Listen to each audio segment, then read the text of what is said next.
আমাদের স্টুডেন্ট লাইফে সবচেয়ে বড় একটা এক্সাম এইচএসসি এক্সাম ধরা হয়, তো সেটা মোটামুটি একটা টেনশন কাজ করবে, এটাই স্বাভাবিক। কিন্তু তবুও মোটামুটি আল্লাহর উপর একটা আমার বিশ্বাস ছিল যে আমি যতটুকু পরিশ্রম দিয়েছি উনি আমাকে এরকম আশাহত করবেন না। মানুষের জীবনে আসলে শিক্ষা তো সব শিক্ষাই সব না, শিক্ষার পাশাপাশি তো নৈতিক আচার আচরণ তার জীবনের অনেক কিছু, এটার সাথে one of the part of education of the human being. উচ্চশিক্ষার জন্য ট্রাই করবো আমি। আলহামদুলিল্লাহ, আসলে আমার মেয়েকে নিয়ে আমরা টেনশনে ছিলাম, কারণ এই বিগত যে কয়েক বছর পরীক্ষা, সেই পরীক্ষা এই যে 2025 সালে যে এইচএসসি পরীক্ষাটা, এটা সব দিক দিয়ে একটু হার্ড হয়েছে, কম্পিটিটিভ।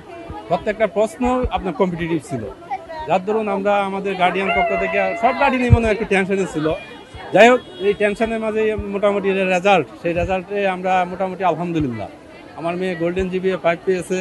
আশা করি সে, আমি বুয়েটে ট্রাই করতেছে, আশা করি সে বুয়েটেও পাবে ইনশাল্লাহ।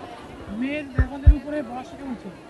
মেয়ের রেজাল্ট 100% ছিল না, 100% ছিল, কারণ এই বিকারুণের সাথেও আমার মেয়ে সবসময় সে 2-3 ভালো একটা প্লেসে থাকতো। সে ক্লাস 1 থেকেই সে ভালো একটা প্লেসে থাকতো। আমরা খুবই কনফিডেন্স ছিলাম, সেই কনফিডেন্সের রেজাল্ট আলহামদুলিল্লাহ ভালো হয়েছে। আমি একজন অ্যাডভোকেট। মেয়ের রেজাল্টের পিছনে আমার শ্রম আসছে, যতটুকু বাবা দেওয়ার দরকার ততটুকু দিয়েছে, তবে মায়ের অবদানটা সবচেয়ে বেশি ছিল আর কি। মা তো শুরু থেকে শেষ পর্যন্ত মায়ের অবদানই সবচেয়ে বেশি। ও প্রথম থেকেই 1 থেকে 10-এর ভিতরে প্রথম, দ্বিতীয়, তৃতীয়র মধ্যে 1 থেকে ক্লাস 10 পর্যন্ত ও রয়েছে।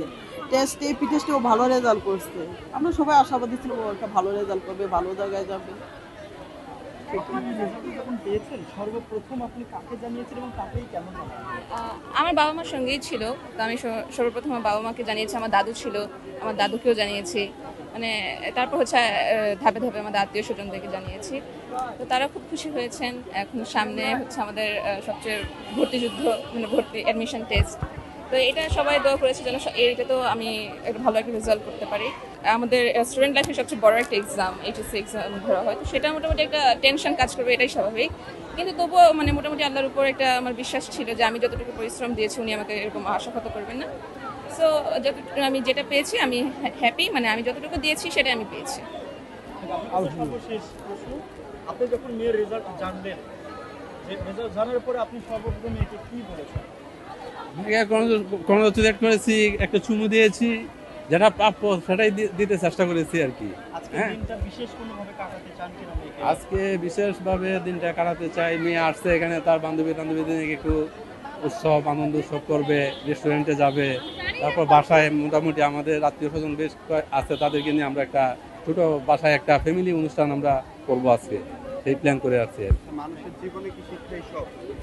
মানুষের জীবনে আসলে শিক্ষা তো সব শিক্ষাই সব না, শিক্ষার পাশাপাশি তো নৈতিক আচার আচরণ তার জীবনের অনেক কিছু, এটার সাথে one of the part of education of the human being.